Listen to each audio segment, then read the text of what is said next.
रही थी और अनाज के छोटे छोटे कण उठाकर अपने घर में जमा करती जा रही थी। ये देखकर पहले तो उस युवक का मन कमजोर पड़ गया।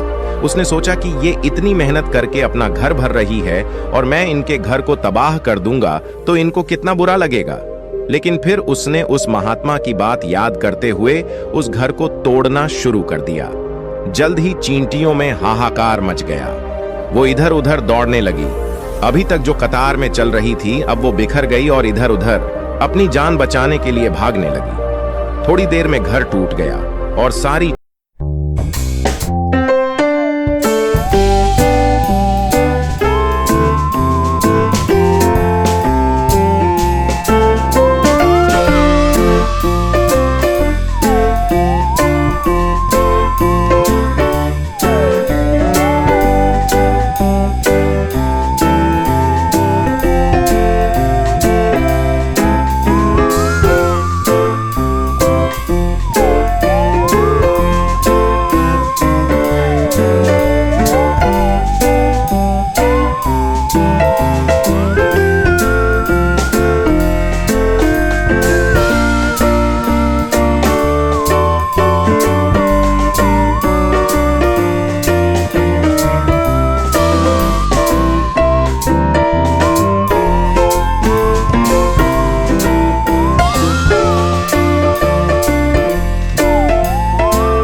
कि मैं अपने काम को पहले पूरा कर लेता हूं। उसके बाद ही पता चलेगा कि महात्मा मुझसे ऐसा क्यों करवा रहे थे, और यही सोचकर वो रात में सो जाता है। अगले दिन सुबह उठकर वो फिर से उसी पहाड़ी की ओर निकल जाता है। पहाड़ी पर पहुंचकर वो उसी जगह पर पहुंचता है जहां पर उसने उनके घर को तबाह कर दिया था, और वो ये देखकर खुश हो जाता है कि वहां पर कोई भी घर नहीं था। सारी चींटियां वहां से भाग चुकी थीं। अब उसने सोचा कि अब मेरा रोज रोज आने का क्या प्रयोजन, क्योंकि चींटियां तो अपना घर बदल चुकी हैं और महात्मा जी ने मुझे 7वें दिन आने के लिए कहा था, लेकिन आज तो तीसरा ही दिन है। अब बाकी 4 दिन वापस आने का क्या प्रयोजन। और यही सोचकर उसने निश्चय किया कि यहां से वो सीधा उसी महात्मा के पास जाएगा और उनको ये सारी खबर बता देगा। जब वो वापस मुड़कर उस पहाड़ी से उस महात्मा की कुटिया की तरफ जाने लगा तो उसने देखा तो अचानक उसकी नजर एक और घरौंदे पर पड़ी, जो कि चींटियों का ही बनाया हुआ था। मतलब कि वो घरौंदा चींटियों ने ही बनाया।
लेकिन फिर भी उसने अगले दिन जाने का निश्चय किया, और अगले दिन सुबह सुबह वो फिर से वहां पर पहुंच गया। वो ये देखकर फिर से आश्चर्यचकित रह जाता है कि इस बार चींटियों ने एक और नई जगह पर अपना घर बना लिया था, तो पहले से भी ज्यादा ऊर्जा के साथ काम कर रही थी, और उन्होंने एक रात में पहले से भी बड़ा घर बना लिया था, और अब वो फिर से अपना अनाज और खाना इकट्ठा करने में जुटी हुई थी। ये देखकर उस आदमी को लगा कि ये चींटियां किस मिट्टी की बनी हुई हैं। मैं इनको बार बार यहाँ से भगाने की कोशिश कर रहा हूँ और ये वहीं पर अपना घर बना लेती है। क्या इनको पता नहीं है कि मैं इन्हें यहाँ पर कभी भी बसने नहीं दूंगा? ये चींटी है, दिखने में इतनी छोटी है, लेकिन फिर भी ये मुझसे हार नहीं मान रही है। बड़ी ताज्जुब की बात है, और इस बार उसने गुस्से में उस घर को तहस नहस करना शुरू कर दिया। लेकिन इस बार तहस नहस करते हुए कुछ चींटियां वहीं पर मर गईं। उसके पैरों तले कुचल दी गई। कुचलने के बाद जब वो अपने अहंकार से बाहर आया तो उसने देखा कि गुस्से में उसने उन चींटियों को कितनी क्षति पहुंचा दी है। उसका मन पश्चाताप से भर गया और वो रोता हुआ अपने घर की तरफ बढ़ गया। रात में सोते वक्त उसने सोचा कि मैं उन चींटियों पर बहुत ज्यादा अत्याचार कर रहा हूं, अब इससे ज्यादा अत्याचार मैं नहीं कर पाऊंगा।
ये समय मेरे जीवन को बर्बाद कर देगा, मुझे कभी नहीं जीने देगा और अपने इन्हीं ख्यालों से, अपने इन्हीं विचारों से जिनका असलियत में कोई भी अस्तित्व नहीं है, वो सिर्फ विचार है और वही विचार हमारे मन को दुखी कर देते हैं और इसीलिए हम प्रयास करना भी छोड़ देते हैं। लेकिन तुम खुद सोचो कि बार बार प्रकृति हमें क्षति पहुंचाएगी, नुकसान पहुंचाएगी, लेकिन कब तक पहुंचाएगी? अगर हम बार बार फिर से उठ के फिर से नया प्रयास करते रहेंगे तो प्रकृति भी हमारे सामने घुटने टेक देगी और वो भी एक दिन हमारे ऊपर दयावान हो जाएगी, कृपालु हो जाएंगी और वो हमें सब कुछ देने लगेगी जिसकी हमने कभी कामना की थी। तुमने खुद देखा कि तुम उन चींटियों को तबाह करने के लिए पहुंचे थे, लेकिन बाद में तुम ही उन चिड़ियों को अनाज और आटा देने लगे। तुम ही उन पर कृपालु हो गए। क्यों हुए? क्योंकि तुमने देखा कि वो चींटियां हार ही नहीं मान रही हैं। इसी तरह अगर तुम भी अपने जीवन में कभी हार नहीं मानोगे तो एक ना एक दिन ये प्रकृति तुम्हें वो सब कुछ देगी जो तुम अपने जीवन में पाना चाहते थे। इसीलिए दो सीख याद रखना, कर्मशीलता कार्य करते जाना और दूसरा कि एक ना एक दिन प्रकृति तुम्हारी उस कर्म का परिणाम तुम्हें जरूर देगी।